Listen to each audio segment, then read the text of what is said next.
Peço que os irmãos, por favor, abram as vossas Bíblias em Oséias, capítulo 4.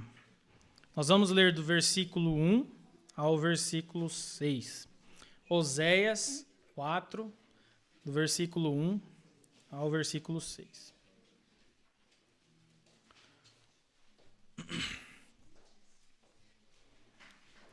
A palavra do Senhor diz assim: Israelitas, ouvi a palavra do Senhor, pois o Senhor tem uma acusação contra os habitantes da terra, porque não há verdade, nem bondade, nem conhecimento de Deus na terra. Só prevalecem maldição, mentira, assassinato, furto e adultério. Há violências e homicídios sobre homicídios. Por isso a terra se lamenta, e todos os seus habitantes desfalecem, juntamente com os animais do campo e com as aves do céu, e até os peixes do mar morrem. Entretanto, que ninguém venha a contender e que ninguém repreenda, pois a minha contenda é contigo, ó sacerdote. Por isso tropeçarás de dia, e o profeta tropeçará contigo de noite, e eu destruirei a tua mãe. Versículo 6. O meu povo está sendo destruído porque lhe falta conhecimento. Porque rejeitaste o conhecimento, eu te rejeitarei, para que não sejas sacerdote diante de mim. Visto que te esqueceste da lei do teu Deus, eu me esquecerei de teus filhos. Vamos orar. Senhor, nosso Deus e nosso Pai, ó Senhor, obrigado, Senhor, por termos a Tua palavra em nossas mãos e termos a graça, a alegria de poder ler a Tua palavra, Senhor, com liberdade, de podermos falar da Tua palavra. Nós temos em nossas mãos tudo aquilo que é necessário para que nós possamos viver de acordo com a Sua vontade, Senhor. Ajuda-nos, Senhor, durante essa pregação. Que o Senhor possa falar através daquilo que vem diretamente da Tua palavra, Senhor. Não os meus pensamentos, não as minhas vontades, mas o que o Senhor diz em Tua palavra, Senhor. Tem misericórdia de nós, Senhor. Como foi dito, e muito bem dito, nós somos pecadores, Senhor. Nós somos necessitados do Senhor. Sem o Senhor, nada nós podemos fazer, Senhor. Sem o Senhor, nós não temos a capacidade de fazer nada. Tem misericórdia de nós, Senhor. Ajuda-nos. Em nome de Jesus. Amém. Os irmãos podem se sentar. Irmãos, hoje nós vamos falar um pouco sobre a importância do conhecimento da palavra de Deus. Nós demos início já ao que vai ser dito aqui hoje na Escola Bíblica Dominical, quando falamos sobre o culto familiar. O tema da mensagem é: sem conhecimento não há santificação. Durante toda a história da igreja, desde a morte de Cristo até os dias de hoje, várias correntes teológicas surgiram. Logo no início, o apóstolo Paulo, ele teve de tratar de vários erros e heresias em suas cartas. A mais conhecida era o gnosticismo, que negava que Jesus Cristo havia ressuscitado literalmente, pois acreditavam que a matéria era má. Além disso, os gnósticos criam em castas espirituais. Esses pensamentos heréticos atingiram, por exemplo, a igreja de Colossos. Paulo lidou também com o legalismo judaico, com a seita dos saduceus. Todas essas vertentes causavam confusão na mente dos primeiros cristãos. Com o objetivo, então, de manter a sã doutrina, os apóstolos eles combatiam os erros e as heresias propagadas por esses falsos grupos e mestres. Em sua carta aos Gálatas, é muito interessante quando nós lemos a carta aos Gálatas, Paulo expressa grande frustração para com os irmãos, pois ele mesmo os havia ensinado na sã doutrina e eles estavam acolhendo instruções contrárias. Ele chega a dizer que, se calhar, o seu trabalho naquela igreja tinha sido em vão. Tudo isso ocorreu no primeiro século, e durante os séculos vindouros também não foi diferente. Muitos problemas teológicos surgiram. Mas o Senhor sempre levantou pessoas e grupos para combater a perversão da sã doutrina e restaurar o ensino de acordo com a sua palavra. Infelizmente, o protestantismo atual tem acolhido muitas dessas misturas de crenças, pensamentos teológicos errados e muitas vezes até partindo para as heresias. Porém, diferente dos primeiros cristãos, nós hoje temos em nossas mãos a palavra de Deus completa. Está tudo aqui. Tudo o que o Senhor quis que nós viéssemos a saber, tudo o que o Senhor quer que nós aprendamos de sua palavra está aqui. Nós temos em nossas mãos, nós temos um guia. O Senhor é misericordioso, o Senhor é poderoso e gracioso para conosco e nos dá, nestes 66 livros, tudo o que é necessário para que nós venhamos a viver de acordo com a sua palavra e que não venhamos a colher erros. Além disso, para além da palavra do Senhor, nós temos 2000 anos de história e vasta literatura tratando dos embates, dos erros, dos problemas teológicos e onde os irmãos teólogos, irmãos de igrejas trataram dessas heresias, corrigiram esses erros. Isso nos dá grande vantagem, então, para não cairmos. Imagina, os irmãos lá na Galácia, eles ainda eram cristãos incipientes, eles estavam ali caminhando. E mesmo assim, Paulo já não os desculpa, porque disse, olha, eu ensinei vocês. Mas eles também tinham ali a doutrina que Paulo tinha ensinado, mas não tinha tudo que nós temos em mãos. Nós ainda temos uma certa vantagem por ter tudo em mãos. Mas mesmo tendo a palavra de Deus em mãos, com grande abundância de recursos, a igreja em geral está perecendo por conta da aceitação de erros, modismos, heresias e todo tipo de pensamento e prática que não se baseiam na sã doutrina. E aqui nós vamos começar a entrar no tema da mensagem. Uma das causas é um entendimento errado que há de que o conhecimento profundo das Escrituras não é necessário. Mas o que importa são experiências pessoais, transcendentes, que cada pessoa tem em relação a Deus. Os dois maiores ídolos que nós temos nos dias de hoje, meus irmãos, são o sentimentalismo e o relativismo. Muitos cristãos passam por experiências e reputam as suas experiências como de igual valor ou de maior valor do que a Escritura do Senhor. Outra causa que assola a igreja e tem sido extremamente destrutiva é a ideia de que conhecimento e santidade são duas coisas separadas. Quando o cristão busca o conhecimento da palavra do Senhor, ele está se apartando da piedade. Ele está indo para o lado da frieza espiritual. Isto é uma desgraça total, meus irmãos. Não há divórcio entre o conhecimento e santidade. Veja, para sermos santos, temos de obedecer ao Senhor, temos de seguir os seus preceitos, temos de pedir perdão pelos nossos pecados. E como nós fazemos isso sem conhecimento? Como pode-se obedecer a alguém se este alguém não me dá instruções? Não é o caso, o Senhor nos dá instruções de sua palavra. Portanto, se não conhecermos a sua palavra, estamos passíveis de erro. Hoje nós vamos falar sobre a grande responsabilidade e necessidade que nós temos de conhecer este livro com grande profundidade.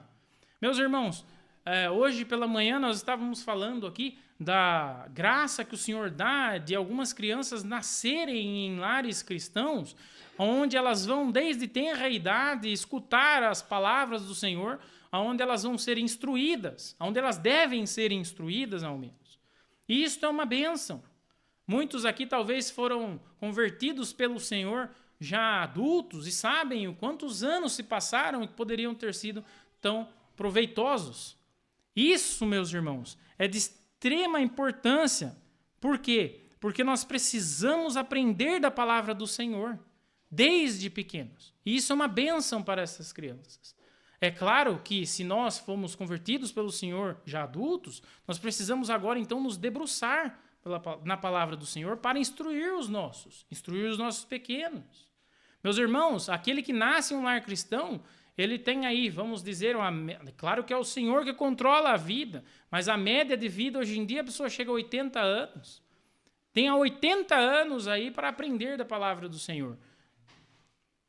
Nós precisamos ter uma visão de longo prazo. Nós estamos aprendendo da palavra do Senhor até o dia da nossa morte. Nós vamos ver isso com o apóstolo Paulo daqui a pouco. A posição que nós temos de ter é de discípulos. Nós vamos ver também o conceito de discípulo hoje.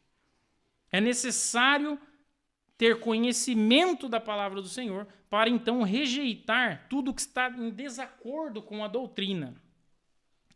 Só que antes de falarmos sobre o fato de que sem conhecimento não há santificação, temos que dar um passo atrás. Porque sem conhecimento não há santificação é em relação ao cristão, que já foi salvo pelo Senhor. Mas sem conhecimento, meus irmãos, não há salvação.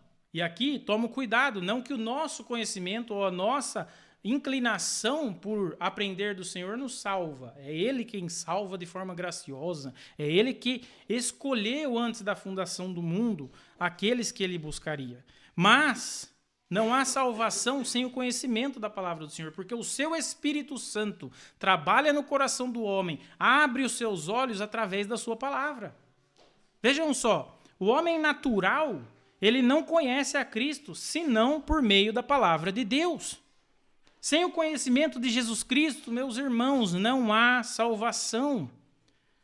Em João 14, capítulo 14, versículo 6, disse-lhe Jesus: eu sou o caminho, a verdade e a vida. Ninguém vem ao Pai senão por mim. Olha essa declaração, Jesus dizendo: não há salvação a não ser por mim. Ninguém vem ao Pai senão por mim.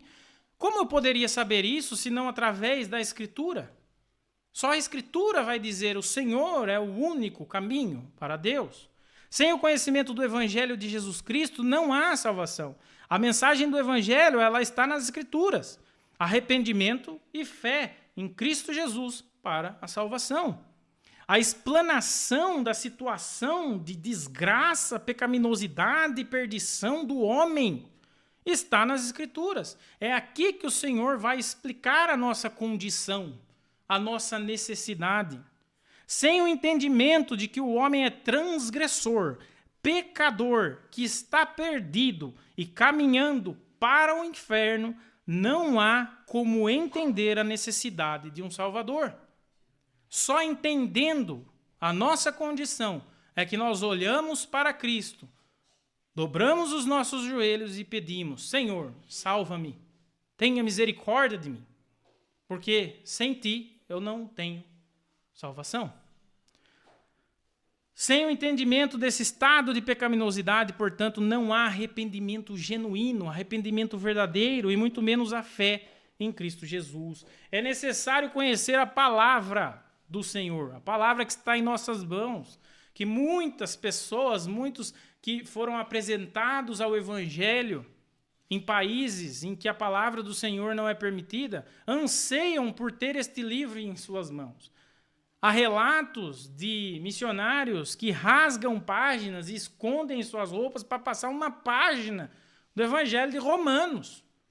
E está lá o pessoal, o povo que foi escolhido pelo Senhor, que o Senhor buscou ávido para ler aquela página. E muitas vezes nós temos o bloco dos 66 livros e vários deles em casa e não lemos, irmãos. É necessário conhecer a palavra para que haja salvação, seja por meio da explanação audível, ou seja, alguém explana isso, você escuta o conteúdo das Escrituras, ou então por meio da leitura desta palavra. Mas tem que ser através da palavra. É necessário conhecê-la. O Espírito Santo busca os seus através da palavra de Deus.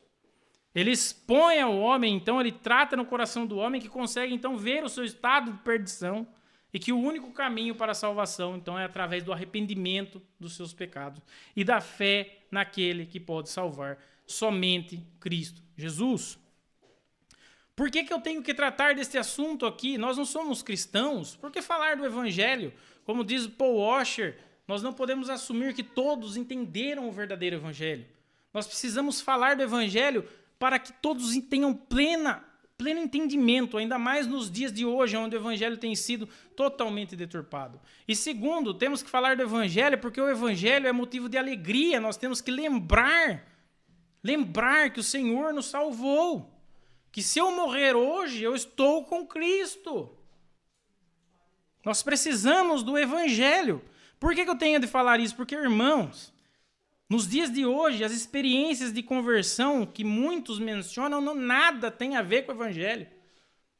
Tem um professor no seminário que relata da sua experiência pastoral e ele gosta muito, ele nos instiga como alunos a perguntar como foi a sua conversão. E há pessoas que dizem, olha, um dia fui à igreja e lá cheguei e de repente tudo ficou azul. Eu vi tudo azul. E eu criei. E ele tem de dizer, desculpe, meu senhor, minha senhora, você não conhece a Cristo. Isso não é conversão.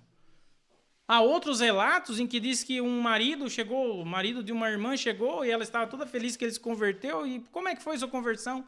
Eu estava lá, não sou ateu, era ateu, e de repente vi um pássaro que voava sobre a cabeça do pastor e eu entendi que ele era um homem de Deus. Mas cadê o evangelho? Nós rimos e é verdade, é risível essas histórias, mas é extremamente terrível isso. Cadê o evangelho? Cadê você entendendo que você é um pecador e que se você morrer agora, você está no inferno sem a salvação em Cristo Jesus? Cadê? Por isso é necessário que nós entendamos a mensagem do evangelho como ela é. 1 Coríntios 1:21 diz, visto como na sabedoria de Deus, o mundo não conheceu a Deus pela sua sabedoria. Pela sua própria força, o mundo não conhece a Deus. Aprove a Deus salvar os crentes pela loucura da pregação. Pela loucura da pregação, por este evangelho de Jesus Cristo. Romanos 10, versículo 13 e 14 diz, porque todo aquele que invocar o nome do Senhor será salvo. Como, pois, invocarão aquele em que não creram? E como crerão naquele de que não ouviram falar? E como ouvirão se não há quem pregue? Ou seja, se não houver a palavra do Senhor, não houve salvação. Se alguém teve uma experiência e denominou-se salvo por conta de uma experiência que não tem os elementos do arrependimento, do entendimento da pecaminosidade, da fé em Cristo Jesus, isso não foi salvação, meus irmãos. Mas nos dias de hoje, questionar isso é complicado, porque nós estamos em uma época em que todos têm a sua verdade, mas não, o evangelho de Cristo é esse aqui. Se for outro, nós vamos ver o que Paulo vai dizer para fazer. É para nós amaldiçoarmos se aparecer alguém pregando um outro evangelho. O homem sem conhecimento de Cristo, e prestem atenção, irmãos, nisso, que isso daqui isso é potente. 2 Tessalonicenses 1, do versículo 6 ao 9, diz assim, é justo da parte de Deus retribuir com tribulação aos que lhes causam tribulação, e dar alívio a vocês, que estão sendo atribulados, e a nós também. Isso acontecerá quando o Senhor Jesus for revelado lá do céu com os seus anjos poderosos em meio a chamas flamejantes. Ele punirá os que não conhecem a Deus e os que não obedecem ao evangelho de nosso Senhor Jesus Cristo. Ele virá em fogo flamejante. Punição. Eles sofrerão o quê? A destruição eterna, a separação da presença do Senhor e da majestade do seu poder. Se isso não lhe assusta, eu não sei o que pode assustar mais. Esse texto é potente, o Senhor virá julgando.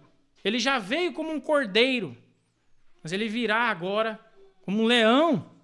Portanto, para a salvação é necessário o conhecimento do evangelho de Cristo que está na palavra. Sem o conhecimento da palavra, não há salvação. Agora vamos partir para o segundo ponto. O conhecimento, ele gera santidade. Uma vez que o Senhor te buscou, quebrou, arrebentou o seu coração, aonde os seus olhos se abriram para o seu estado e para a sua necessidade de Cristo, e você não teve outra opção a não ser pedir misericórdia e perdão, e o Senhor lhe fez uma nova criatura, agora você está em um processo de santificação.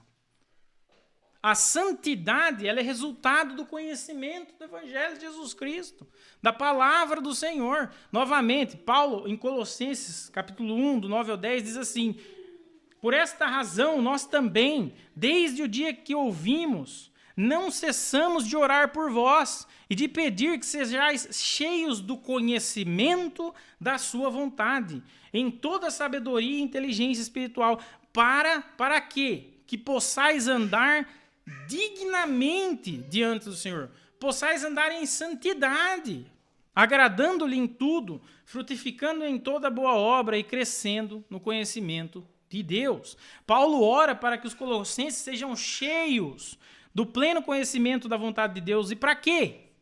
Para que vocês vivam de maneira digna do Senhor, para que vivam em santidade. Não há divórcio, não há separação entre conhecimento e santidade. Sem conhecer as Escrituras é impossível fazer a vontade do Senhor. Aquele que diz, eu o conheço, e não guarda os meus mandamentos, é mentiroso e a verdade não está nele. 1 João 2,4. E não sedes conformados com este mundo, mas sede transformados pela renovação do vosso entendimento, para que experimentais qual seja a boa, agradável e perfeita vontade de Deus. Romanos 12:2. A nossa mente, portanto, ela é renovada através do conhecimento da palavra de Deus e do agir do Espírito Santo. No Antigo Testamento, podemos ver que o povo de Deus, por muitas vezes, abandona a lei de Deus e se mistura com os pagãos, acolhendo toda sorte de pensamentos e práticas pecaminosas. O abandono da lei de Deus, a idolatria e a mistura com os povos pagãos sempre trazia juízo da parte de Deus sobre a nação. Porém, prestem muita atenção aqui, irmãos. Quando o povo ele se voltava para a lei de Deus, o resultado era quebrantamento e mudança de vida. No livro de Neemias, nós vemos o povo de Deus sendo quebrantado durante a leitura pública da lei. A palavra diz em Neemias 8:9, e Neemias, que era o governador, e o sacerdote Esdras, o escriba, e os levitas que ensinavam ao povo, disseram a todo o povo, este dia é consagrado ao Senhor vosso Deus. Então não vos lamenteis, nem choreis, porque todo o povo fazia o quê? Chorava, ouvindo as palavras da lei. O povo chorava, porque a lei expunha o pecado que eles tinham cometido contra o Senhor. Havia quebrantamento. Qual que era o resultado, então? Neemias 9, do 1 ao 3, diz, e no dia 24 desse mês, ajuntaram-se os filhos de Israel com jejum e com sacos, e traziam sobre terra sobre si. E a descendência de Israel se apartou dos estrangeiros e puseram-se em pé e fizeram a confissão pelos seus pecados. Veja, eles confessaram os seus pecados e pelas iniquidades dos seus pais. E levantando-se no lugar, leram no livro da lei do seu Deus uma quarta parte do dia e na outra quarta parte fizeram confissão e adoraram o Senhor Deus. Em 2 Reis, capítulo 22, nós vemos Ilquias encontrando o livro da lei e entregando a Safã, o escrivão, que por sua vez leu o livro da lei para o rei Josias. O rei, ouvindo Safã ler a lei de Deus, ele teve uma reação. Veja a reação. A palavra nos diz no capítulo 22, sucedeu, pois, que ouvindo o rei as palavras do livro da lei, ele rasgou as suas vestes. E o rei mandou a Ilquias, o sacerdote, a Aicão, filho de Sã, a Aquibor, filho de Micaías, a Safã, o escrivão, e a Asaías, o servo do rei, dizendo, ide e consultai o Senhor por mim, pelo povo e por todo o Judá, acerca das palavras deste livro que se achou. Porque grande é o quê? O furor do Senhor, que se acendeu contra nós. Porquanto nossos pais, eles não deram ouvidos às palavras deste livro, para fazerem conforme tudo quanto acerca de nós está escrito. Depois o Senhor responde no versículo 18 ao 20, porém ao rei de Judá, que vos enviou a consultar o Senhor, assim lhe direis, assim diz o Senhor, Deus de Israel, acerca dessas palavras que ouviste, porquanto o teu coração se enterneceu e te humilhaste perante o Senhor, quando ouviste o que falei contra esse lugar e contra os seus moradores, que seria para assolação e para maldição, e que rasgaste as tuas vestes e choraste perante mim, também eu te ouvi, diz o Senhor. Por isso, eis que te recolherei a teus pais, e tu serás recolhido em paz a tua sepultura, e os teus olhos não verão todo o mal que hei de trazer sobre este lugar. Este rei, portanto, meus irmãos, ele foi quebrantado ao ouvir a lei de Deus. Ele ouviu a lei de Deus, ele foi arrebentado pela lei de Deus. E ele se humilhou diante do Senhor pela desobediência contra o Senhor e a sua lei. E através do conhecimento da lei, Josias fez uma limpeza no reino. Ele sai limpando tudo. Olha o que acontece quando nós aprendemos da palavra do Senhor, nos arrependemos dos nossos pecados, nós obedecemos. Ou seja, ele olhou para a palavra do Senhor e falou, isso daqui não pode, isso daqui também não, isso daqui não faz parte. Nós precisamos destruir isso. Ele faz uma limpeza no reino, destruindo tudo que tinha relação com ídolos, estabelecendo a celebração da Páscoa. Irmãos, é muito importante que nós saibamos que quem administra esse quebrantamento é o Senhor na sua soberania. É claro que uma pessoa pode ser apresentada a palavra de Deus e responder com dureza. Mas o ponto é que o Senhor instituiu a sua palavra como um meio para que ele endureça ou ele amoleça o coração de quem quer que seja. Porque ele endureceu o coração do faraó. Ele endurece e ele amolece. Ele é Deus, ele criou, ele destrói, ele dá a vida, ele mata. Esse é o Deus que nós criamos.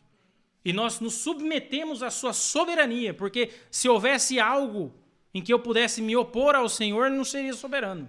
Soberania significa que nós somos súditos, nós somos abaixo do Senhor, nós precisamos obedecê-lo, ele é soberano, ele faz o que ele quer. O conhecimento, ele nos livra do quê? Dos erros. Em certo momento, enquanto Paulo está se dirigindo aos Gálatas, e ao fato de que eles estavam acolhendo aquelas mentiras ali, mesmo depois de ele ter ensinado eles, face a face, as mentiras dos judaizantes, quanto à suposta necessidade de circuncisão, Paulo diz que, veja só, irmãos, que isso é muito profundo. Às vezes nós estamos acostumados com o texto e acabamos perdendo alguns detalhes, e são extremamente importantes para os dias de hoje. Vejam só isso. Paulo diz que mesmo se um anjo vindo dos céus aparecesse a eles e pregasse um outro evangelho e fosse amaldiçoado, é muito conhecido de todos nós isso. Mas, meus irmãos, hoje em dia, às vezes a gente fica com dúvida de dizer a uma pessoa que ela não passou por uma conversão, vendo um relato absurdo da cabeça dela. Imagina só se um anjo, se aparecesse um ser fora da realidade humana e falasse assim, eu trago aqui uma mensagem que vem de Deus. Naturalmente, o homem já falaria assim, isso é um anjo, eu não posso falar nada. Não, Paulo não está dizendo isso. Paulo está dizendo, a palavra do Senhor tem supremacia. Se aparecer um ser, seja lá qual a autoridade que ele possa parecer ter, se estiver em desacordo, seja anátema. Seja anátema. Ou seja, não interessa se fosse um anjo. É claro, ele está extrapolando que se aparecesse um anjo, mas essa autoridade não pode estar acima da autoridade das Escrituras. Se fere as Escrituras, nós rejeitamos. Somente através do conhecimento do verdadeiro Evangelho, os Gálatas então poderiam analisar a mensagem pregada por outro ser. Ou seja, Paulo pregou a mensagem para eles. Paulo ensinou, vocês usem esta mensagem, que é a palavra do Senhor, para rebater o que vier por aí. Se fosse um evangelho diferente do que ele pregou, então eles poderiam proferir uma maldição, uma rejeição, independente dessa autoridade, de uma suposta autoridade. A palavra nos mostra em várias passagens que o conhecimento é necessário para que haja preservação da doutrina. Como que nós vamos preservar a doutrina se alguém nos relatar uma experiência ou nos relatar ou falar algo teologicamente para nós e nós não percebemos se é verdade ou não? Nós precisamos ter conhecimento da palavra para poder, então, não acolher mentiras. Vejamos Efésios 4, do 11 ao 14. Diz assim, e ele mesmo deu uns para apóstolos, outros para profetas, e outros para evangelistas, e outros para pastores e doutores. Querendo o quê? Por que Deus deu estes dons? Querendo o aperfeiçoamento dos santos. Ou seja, os apóstolos, os profetas, os evangelistas, pastores e mestres, ou pastor-mestre, eles são servos da igreja de Cristo. Eles estão para servir, entregando o conhecimento da palavra para fortalecer, aperfeiçoar os santos para a obra do ministério, para a edificação do corpo de Cristo, até que todos cheguemos à unidade da fé e ao conhecimento do Filho de Deus, ao homem perfeito, à medida da estatura completa de Cristo. Para quê? Para que não sejamos mais meninos inconstantes, levados em roda por todo o vento de doutrina, pelo engano dos homens que com astúcia enganam fraudulosamente. A palavra aperfeiçoamento, isso é muito interessante, se encontra nessa passagem aqui. A palavra no grego ela tem um significado de completo ajuste, de completude de caráter. É uma fineza de entendimento, de ajuste dos santos, que os santos estejam com conhecimento fino. Ou seja, que através da instituição dos apóstolos, profetas, evangelistas, pastores, mestres, e a instrução ministrada por eles, que os crentes sejam capacitados com o conhecimento da palavra, meus irmãos, para que cheguem a essa completude de caráter, a um caráter cristão, a estatura de Cristo, e que não sejam enganados por doutrinas, filosofias e pensamentos, que não partem nada das Escrituras. Este aperfeiçoamento só pode ser feito através do conhecimento da palavra. Não se dá por meio de experiências, escutem bem, meus irmãos, não se dá, esse conhecimento não se dá por meio de experiências singulares e esdrúxulas, que nada tem a ver com as Escrituras. Vejamos quem nós devemos imitar. Olha os bereanos. Os bereanos eram mais nobres do que os tessalonicenses, pois receberam a mensagem com grande interesse, examinando todos os dias as Escrituras. Para quê? Para ver se tudo era assim mesmo. Para ver se tudo é analisando. Quando você analisa algo, você leva tempo, todo dia. Realmente, será que é isso? Avaliando de acordo com a palavra.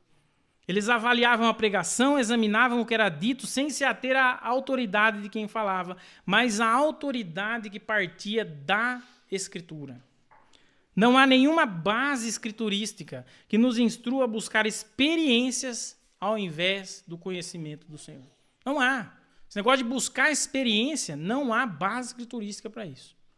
Sem conhecimento, portanto, não há santificação, porque sem conhecimento não conseguimos obedecer. Aquele que diz eu conheço, mas não obedece meus mandamentos é mentiroso, a verdade não está nele. Nós já lemos 1 João 2,4. Aquele que tem os meus mandamentos e os guarda, esse é o que me ama. E aquele que me ama será amado do meu Pai. E eu o amarei e me manifestarei a ele. João 14:21. Como podemos obedecer se não conhecermos a palavra de Deus? Como? Olha só o que Salmo 1 ao 2 diz: Bem-aventurado o homem que não anda segundo o conselho dos ímpios, nem se detém no caminho dos pecadores, nem se assenta na roda dos escarnecedores. Antes tem o seu prazer na lei do Senhor, e na sua lei medita de dia e de noite.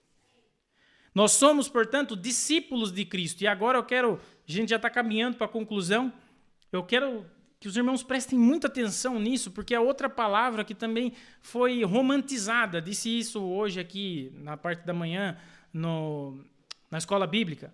Foi romantizada. Eu sou um discípulo de Cristo. Verdade? Será? Verifique, olhe para si mesmo. A palavra discípulo significa aprendiz. Significa alguém que vai atrás de um mestre aprendendo do mestre. Você está aprendendo?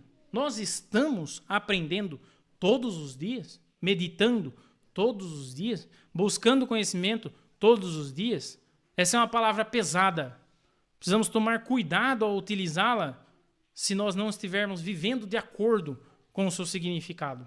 Discípulo é um aprendiz. Ela tem conotação de alguém que aprende com o mestre. Portanto, nós temos de ter o mesmo posicionamento de discípulos, aprendizes, alunos da palavra de Deus. Caminhando para a conclusão, sem o aprendizado da palavra do Senhor, nós iremos perecer. Meu povo foi destruído por falta de conhecimento. Uma vez que vocês rejeitaram o conhecimento, eu também os rejeito como meus sacerdotes. Uma vez que vocês ignoraram a lei do seu Deus, eu também ignorarei os seus filhos. Oséias 4:6.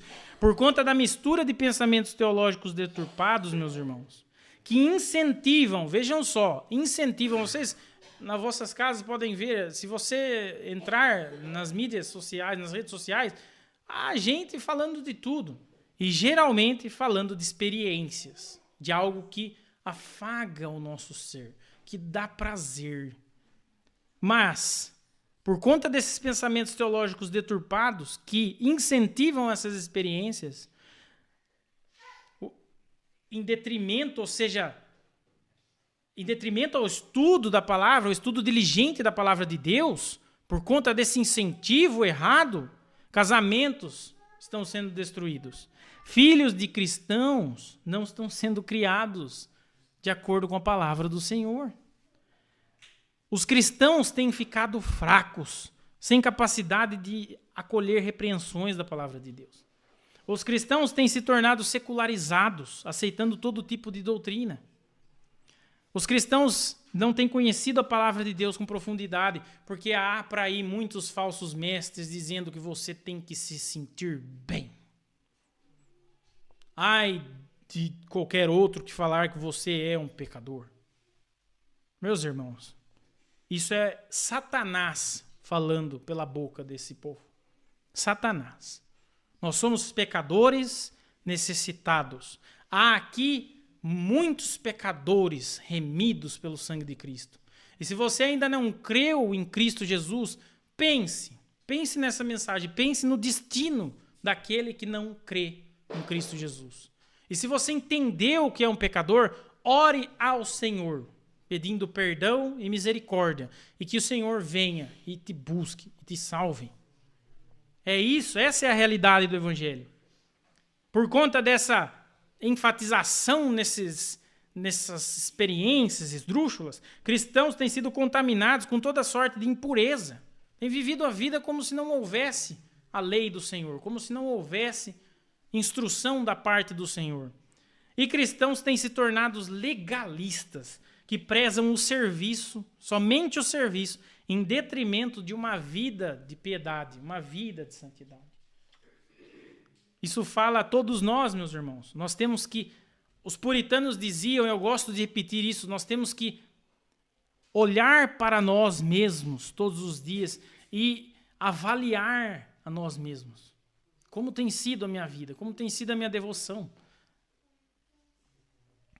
Devemos ser discípulos constantemente. E finalizando agora, vou dar o exemplo de Paulo. Paulo é o exemplo de discípulo, de aluno. Ele nos mostra isso quando, mesmo sabendo que a sua morte estava próxima, ele pede a Timóteo duas coisas. Vejamos em 2 Timóteo 4,13. Quando vieres, traze a capa que deixei em Trode, em casa de Carpo, e os livros, principalmente os pergaminhos. Lembra que nós falamos que ser discípulo é aprender do mestre.